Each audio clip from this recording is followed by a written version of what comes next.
This has everything to do with the article I just read you about the Irish.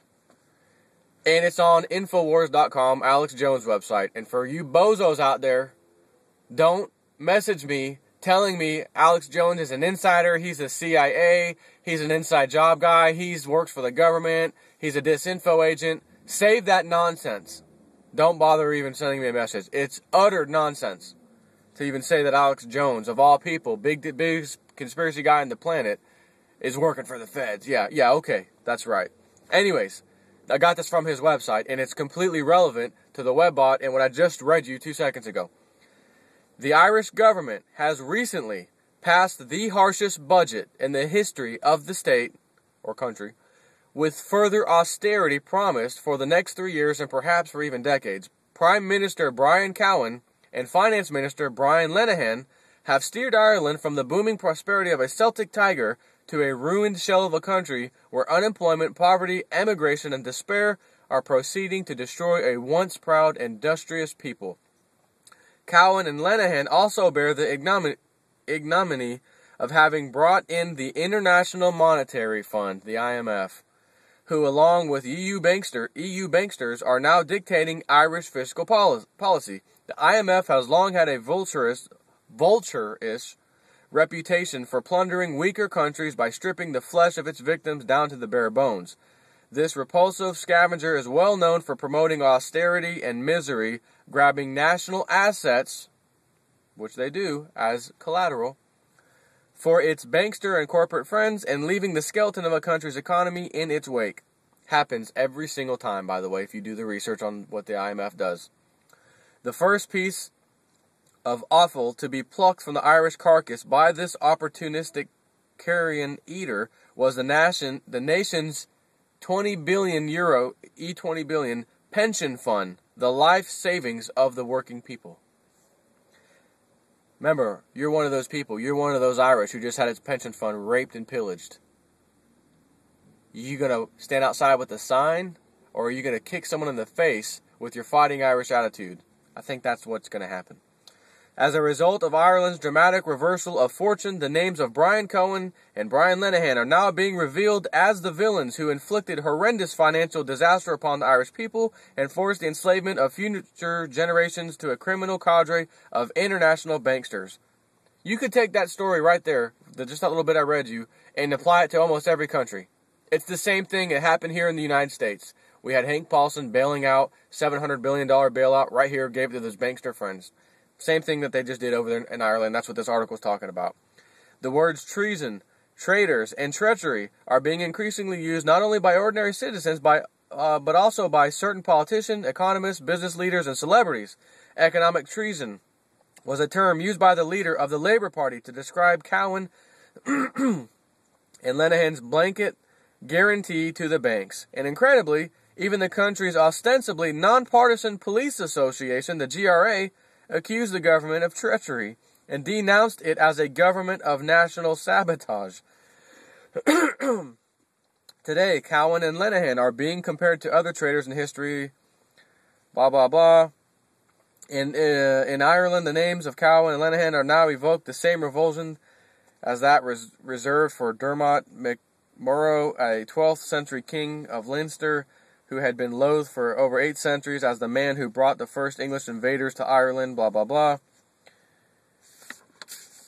And yet both Brians are revealed with the same destination as that accorded a traitorous 12th century king. It's the same thing, history repeating over and over. Nothing changes but technology. That's the only thing that changes. Right? You have a Civil War back then, it was done with swords and shields. Happened again in many other civil wars in the 17 and 1800s. The French Revolutions happened again then with guns, powder guns, single shot loaders and whatnot. Now it's going to happen again with newer technology, right? Anyways, that's off topic a little bit. So on September 29th, 2008, a momentous event occurred. That evening, now think about that date. On September 29, 2008, that's around the same time we had our problem here in the United States and elsewhere, and we had to come up with the $700 billion bailout plan for the banks. Strangely enough, you didn't hear that Ireland was doing the same thing practically on the same date. So on September 9th, 2008, this event occurred. That evening, 4 of the most senior executives of Ireland's 2 largest high street banks, Dermot Gleeson and Eugene Sheehy of Allied Irish Bank, AIB, and Brian Coggan and Richard Burrows of Bank of Ireland, BOI, called to the government buildings for a hastily convened meeting with Prime Minister Brian Cowen and the Minister of Finance, Brian Lenihan, the same guys I'm telling you about. Also present was the Irish Attorney General, Paul Gallagher. The banksters were frantic as the property bubble was beginning to burst. Their main rival, Anglo-Irish Bank, was in serious trouble, and the huge loss of liquidity could bring down the nation's entire financial system. Like Anglo-Irish, AIB, and BOI also had massive exposure to the developers and were all in danger of imminent collapse. The banksters implored the government to do something immediately before the money markets opened the following morning. Sounds like the same story we had here. We don't have a week, we don't have 2 weeks, we got to get this passed over the weekend. Same story, Hank Paulson. We're going to have martial law if we don't do this, right? Having received such stark news from the banksters, Cowen and Lenihan knew they had to move quickly and decisively. They would have to act and be seen to act without bias and without favoring any special interest groups. Their first duty was to ensure the welfare of the nation as a whole and to safeguard the financial interests of all the Irish people. But in this, they failed utterly. One special interest group, the banksters, prevailed spectacularly over the interests of the Irish people. How did the banksters manage to wield such inordinate influence over crucial government policy? A key disturbing fact that this meeting was never commented upon by the mainstream media. On the government side of the table sat Paul Gallagher, the Attorney General, legal advisor to the Irish government. On the banksters side of the table sat Dermot Gleeson, the AIB chairman, and himself a former Irish Attorney General. But, apart from both men holding the senior law office of the land, a more sinister connection between them remained undisclosed. They were both Bilderberg Group members. How's that working out for you? You think this guy's representing the banks and this guy's representing the people in the country. They're going to work out something good so the people don't get screwed, of course. And it turns out that both of them are Bilderberg members, which means both of them are for the banks. And it's nothing more than to trick you into thinking one guy was on your side, they made an agreement, it has to be good for the people. I mean, this guy's for us, for the people, we hired him. This guy's for the banks, they hired him, they're just trying to come to an agreement, it's got to be good. Only to find out that they're both working for the bankers, and you are paying that guy's high salary who is raping and pillaging you, and you're paying him a high salary to do it. And I'm telling you now, the Irish people aren't going to put up with it. Based off this little hint I read off of Cliff High's website, I'm pretty sure there's going to be some serious violence over the next few months. And I don't know what's going to happen on the 7th, plus or minus 3 to 5 days. I don't know what it has to do with, but anyways. So that's what happened. So there's more to this story. I mean, it's a good read. It's on Infowars.com right now. But here's an interesting thing. They wanted a $450 billion bailout package for those banks in Ireland. We in America got a $700 billion package. Let's just say it was $900 billion so that we could just say it was half. They got $450. We got $900 billion. Let's just say they got half. They got slightly more than half, actually. Let's just be honest here. Why even do that? They got more than half of the bailout money that America got from our banking system and the private Federal Reserve printing money. We got $700 billion. We have 300 and whatever million people in this country. The Irish people only number in 4.5 million. So let's think about that. America, huge economy. Well, at least it was. Huge economy. 25% of all world resources come here. We got a $600 billion bailout. Excuse me, $700 billion. Ireland, during the same time period, got a $450 euro. This is in euro, so it's actually more than 450 US dollars. It's probably closer to 500 something US dollars. So, billion. So that's put upon the shoulders of 4.5 billion. 4.5 million people are now feeling the weight of that. 4.5 million people are going to have to experience the most severe austerity measures because of this bailout that they got given, thrown on their shoulders. America only had a $700 billion bailout. Of course, you could also look at the Federal Reserve giving out billions and trillions to all these other countries and saying, well, that's, That's a lot more than 600 billion. True. But it's not the same effect as what these two instances. So anyways, that's real. I'm going to stop there. I mean, I printed out the whole article, but you could just go read it on InfoWars. It's good. If you know anybody who's Irish, send this video to them. Send them to Infowars.com. Let them read this story. I'm going to post the links on this YouTube video that I'm doing right now so that everyone has a link to where I got this information from, including Cliff. I can't do George Ear because I saved that in an email, but Cliff's website, it's already there right now. It's the top one at the very top of his site. And then Infowars, it's on the front page. So I think we're fixing to see the Fighting Irish name come out to play. Some kicking of the face. And I can imagine these two guys, these two Brian Cohen and Lenehan, whatever his name is, Lenehan. These two Brians are going to be up shit creek without a paddle. And I guarantee you're going to see video of this online.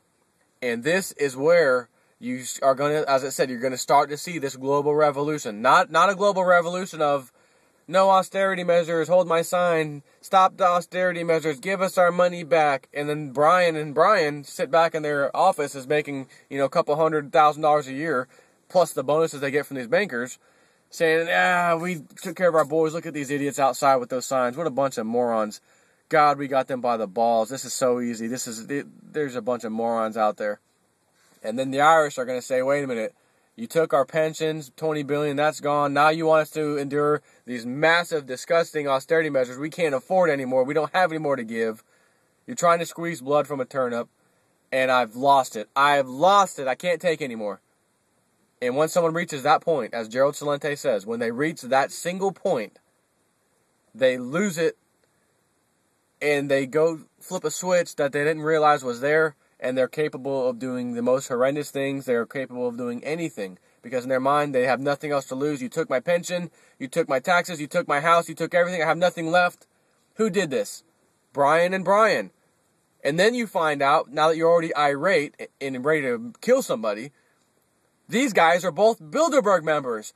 Oh my God, I thought he was at least just a bozo trying to fatten his own pocket, and we hired him to be our state attorney general, him. We hired these two guys to be finance minister and the PM. We gave them a good salary. They have awesome health insurance. They have everything we don't have. Come to find out, with on top of all that, they didn't care about that anyways, and they've been working for the bankers the whole time. Now you add that onto someone's crazy mind who's lost it, and you're going to see people murdering these guys. It's going to happen. It's going to happen. And if it happens in Ireland, it's going to happen somewhere else. And if it happens somewhere else, it's going to happen in another place. And sooner or later, it comes back here to your country. And in this case, it's the United States, for me. History is history is history. It repeats and repeats and repeats because people are people. Money is money. People want money. Money creates power. Absolute power creates absolute corruption. Or what's that old saying? Absolute power creates corruption absolutely, or whatever. I forget what it's called, but absolute power corrupts absolutely. Whatever. So anyways, that's all I got for you. Had to give this out to you. Anybody who knows someone that's Irish, send them this video. Let them send it to somebody else. Let them send it to somebody else, and just keep going to the Irish people. And I hope that I see and turn on the news and see some politicians getting their faces beaten in over in Ireland, for the ones specifically that I mentioned in this article, because that's who the enemy is. Just because they hold office doesn't mean they're not the enemy. They are the enemy. And that's the difference that you got to figure out. There is no such thing as an enemy that's outside somewhere else, some Taliban or something. Enemies are within. Keep your friends close, keep your enemies closer. And these people are your enemy, trust me. And that can be said for just about every government on the face of the earth, including your precious United States of America. Sorry to say that. Hate to throw that monkey wrench in there on you, but it's the truth. Anyways, I'm in my car. I don't have time to do a video tonight, so I'm doing it in my car, and I got to get back inside. Take care.